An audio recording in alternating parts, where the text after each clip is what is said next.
源氏物語をイラスト訳と照らし合わせながら読むことで古文の速読トレーニングをしていきましょう。皆さんこんにちは。イラスト訳の愛です。まずはこの動画の構成についてご紹介します。はじめにこれまでのあらすじを上げていますので、どの動画から視聴してもらっても大丈夫です。次にイラスト訳本編です。原文の後に現代語訳とイラスト訳が流れますので、イメージを沸かせながら古文目線を鍛えていきましょう。さらに本日の重要古語、また文法や知識について解説をしていきます。最後まで見ていただくことで古文速読のための複眼的思考力が養えると思います。今回は第4条、夕顔の第11話です。桐壺亭の第二巫女として生まれた光源氏でしたが、進化に降格した後、満たされない恋に渇望していました。17歳の源氏は、六条の宮住所を愛人にしていましたが、とある夕顔の宿の女性に興味を寄せるようになりました。腹心の惟光が垣間見をしたところ、女性はとても美しく、それを聞いた光源氏はさらに興味が惹かれたようです。では、この後の展開いってみましょう。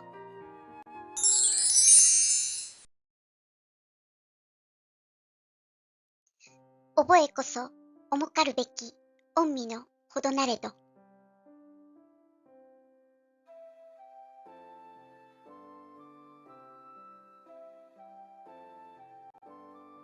御、弱いのほど。人のなびき、目で聞こえたる様など思うには、好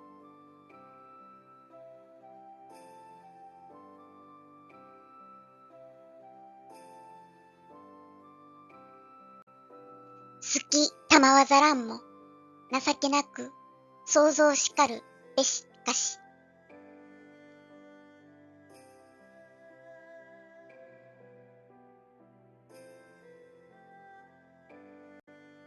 人の受け引かぬほどにてだに。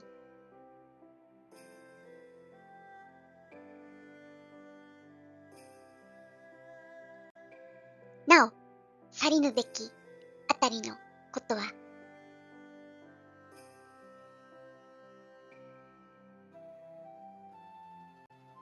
このまっしゅう覚えるものと思いおり。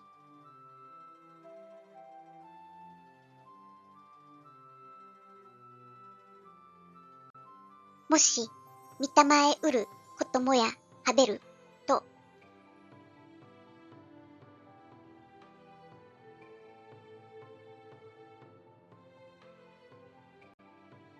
儚きついで作り入れて、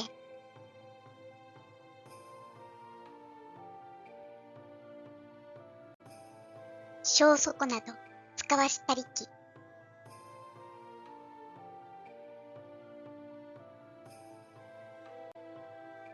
書き慣れたるてして、口とく帰りごとなどしはべりき。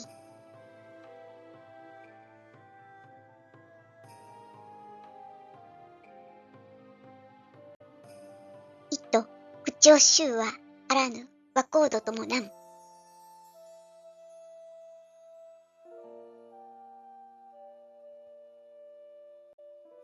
はべる、める、と聞こゆれば、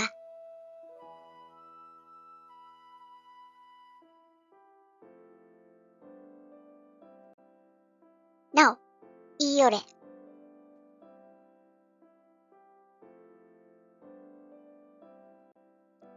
尋ねよらでは、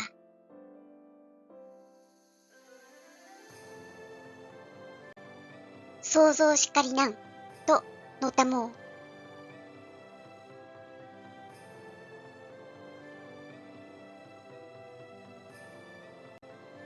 かの、したがしたと、人の思い捨てし住まいなれど。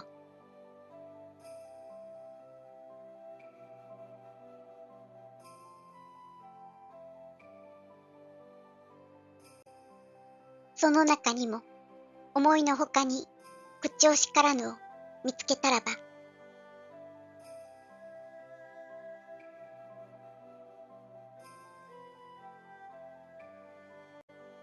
と珍しく思うすなりけり。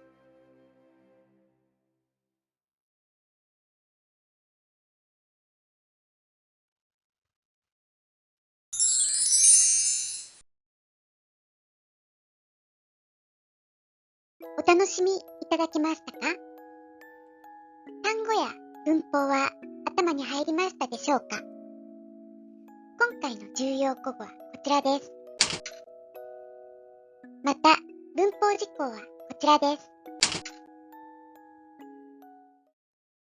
これ3つは主人の心中を察して、隣の家に仕える女房と親しくなろうと機会を作ったみたいですね。まさに従者の鏡です。物慣れた女房の様子から、決して悪くない女房たちがはべっているのだとこれ3つは推察しています。源氏はそれを聞いて、さらにその女房に言い寄るようにと指示を出します。以前、天代の品定めで様の神が見下したほどの身分には違いないけれど、それでも身分に合わずいい女がいることもあるとも言ってましたよね。もしかするとこの女も吐きだめの鶴なのかもしれない。源氏は期待を込めてこの夕顔の女の素性を探ろうとしていましたね。さて、今回はほどについてお話をしましょう。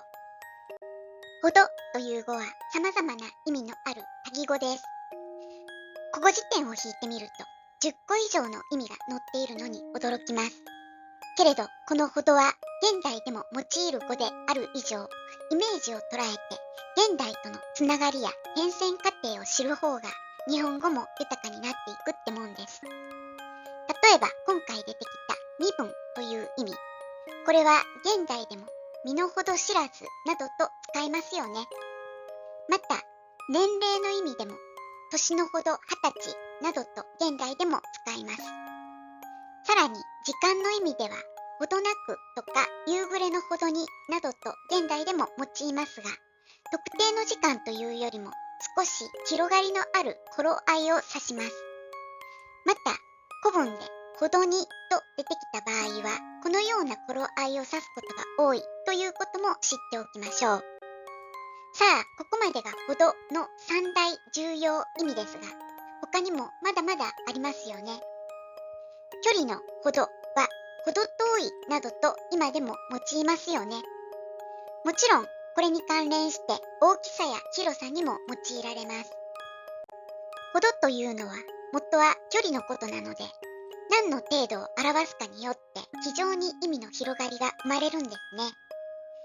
実力のほどやふざけるにもほどがあるなどといった使い方からもいろんな意味に現代でも用いられていることを知ることができます。